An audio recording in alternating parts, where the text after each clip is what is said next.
Assalamualaikum warahmatullahi wabarakatuh. Halo sahabat kanal Pedia Islam.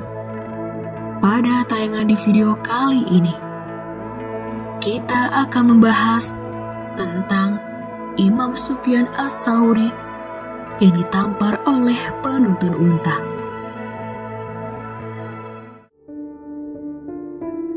Di dalam kitab Thariq al-Islam wa Wafayat al-Masyahir wa al-Alam, Imam Abu Abdullah al-Zahabi memasukkan kisah Imam Ats-Tsauri yang ditampar seseorang.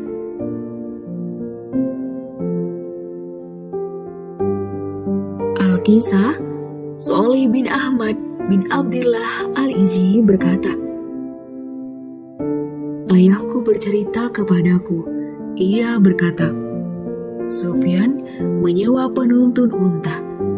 Namun ketika hendak pergi ke Mekah, di perjalanan penuntun unta tersebut menyuruhnya mencari roti atau sebuah makanan lainnya untuk dimakan.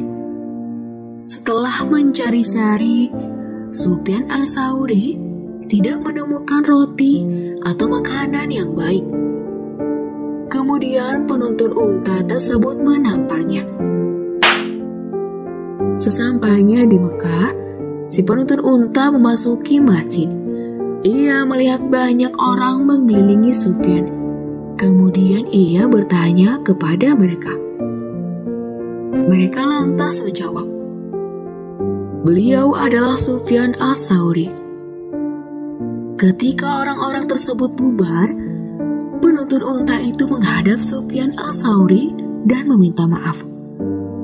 Lalu Sufyan Ats-Tsauri berkata, barang siapa yang merusak hidangan makan orang lain, seperti yang aku lakukan kepadamu, ia akan tertimpa keburukan yang lebih besar.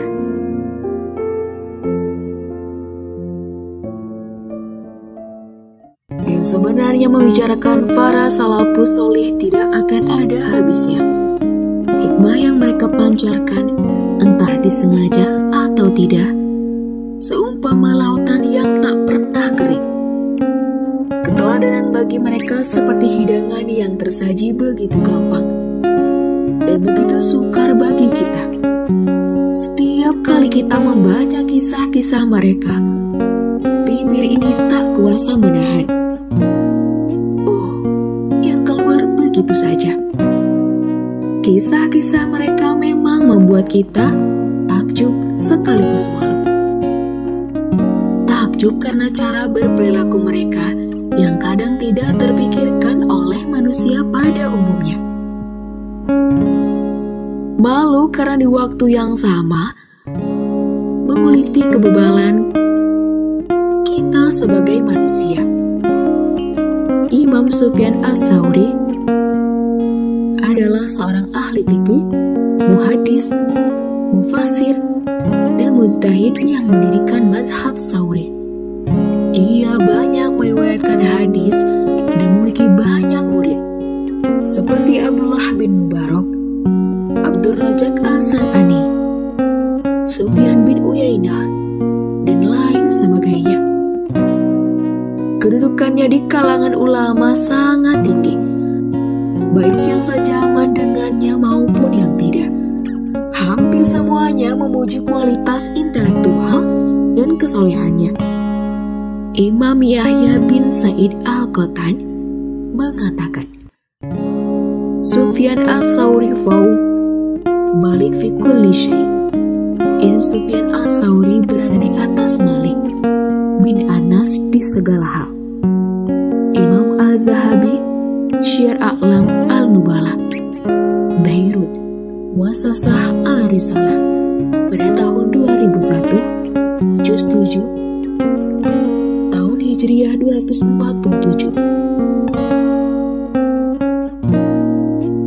Hingga Imam Ahmad bin Hanbal mengatakan, Al-Imam Sufyan Ats-Tsauri, ia yatakaddamu ahadun fi qalbi, yakni Imam Sufyan Ats-Tsauri, tidak ada seorang pun yang kedudukannya mendahulunya di hatiku.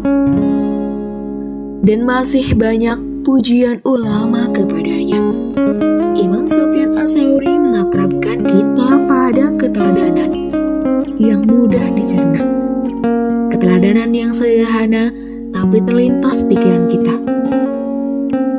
Ia mempersembahkan dirinya sebagaimana yang dipelajarinya. Citra dirinya adalah pengetahuannya. Sebagai pembelajar, ia belajar hingga nafas meninggalkannya.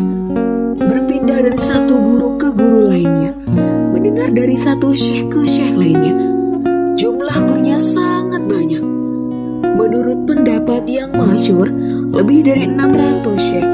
Imam Az-Zahabi menulis, sesungguhnya jumlah guru-gurunya sekitar 600 syekh.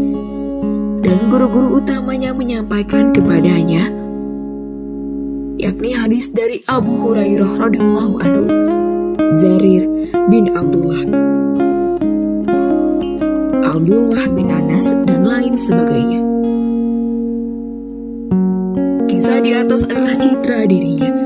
Ia menerima tamparan sang penuntut unta dengan sukarela. Ia bahkan menganggapnya sebagai balasan yang pantas diterimanya. Baginya, orang yang merusak kenikmatan makan orang lain akan mendapatkan musibah atau keburukan yang lebih besar. Sehingga ia tidak merasakan sakit hati sedikit pun, meski ia seorang ulama besar, karena memang itulah yang diyakininya. Sebagai orang yang menghafal dan meriwayatkan banyak hadis, Imam Sufyan Ats-Tsauri tentu tahu hadis Nabi yang mengatakan, bukanlah seorang mukmin sejati orang yang kenyang, sementara tetangga di sampingnya kelaparan. Hadis riwayat Imam Abu Ya'la. Dan hadis riwayat Imam Muslim mengatakan, jika kau memasak, perbanyaklah kuahnya, lalu perhatikan penghuni rumah tetanggamu, dan berikan sebagian masakan itu kepada mereka, dengan cara yang ma'ruf atau yang santun. Jika tetangga yang tidak dimintanya menjadi tetangga saja, diberikan hak sedemikian rupa oleh Allah, bagaimana dengan orang yang dipekerjakannya? Sudah tentu ia berada di bawah tanggungannya. Dan ternyata, karena beberapa keadaan tertentu, mungkin tempat yang tidak mendukung atau sebagainya, ia tidak dapat memenuhi tanggung jawabnya dengan sempurna, hingga ditampar oleh orang yang dipekerjakannya.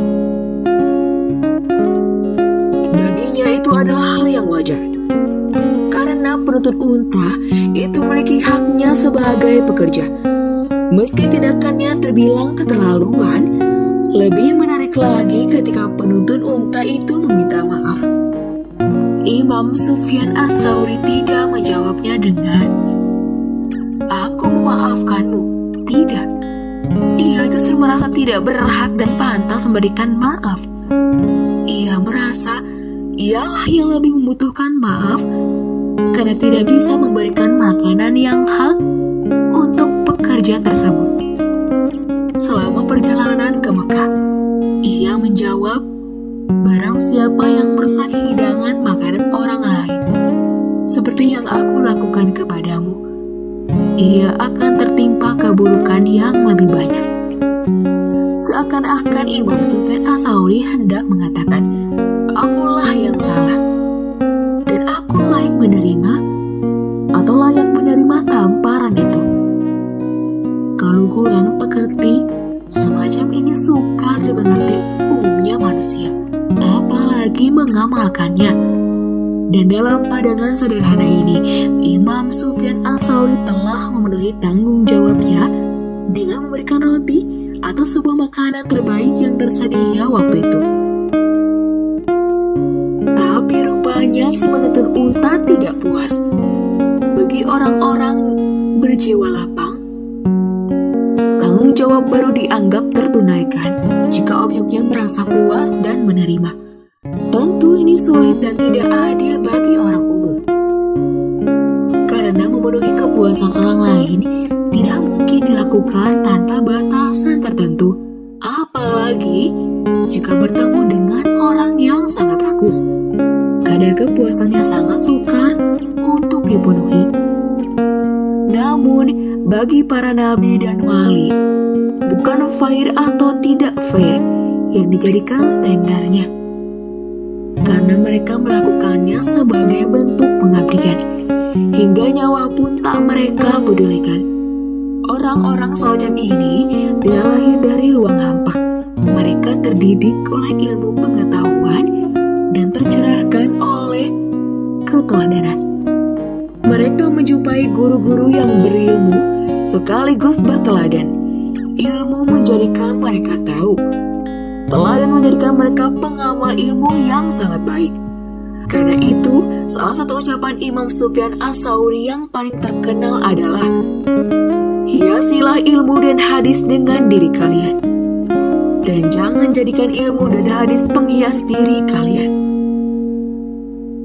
Maksudnya adalah agar manusia menghiasi ilmu dan hadis dengan mengamalkannya, bukan untuk terlihat pintar.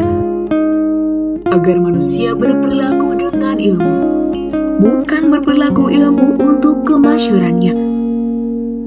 Agar manusia menjalani kehidupan dengan ilmu, bukan menjalankan ilmu untuk kepentingan kehidupannya.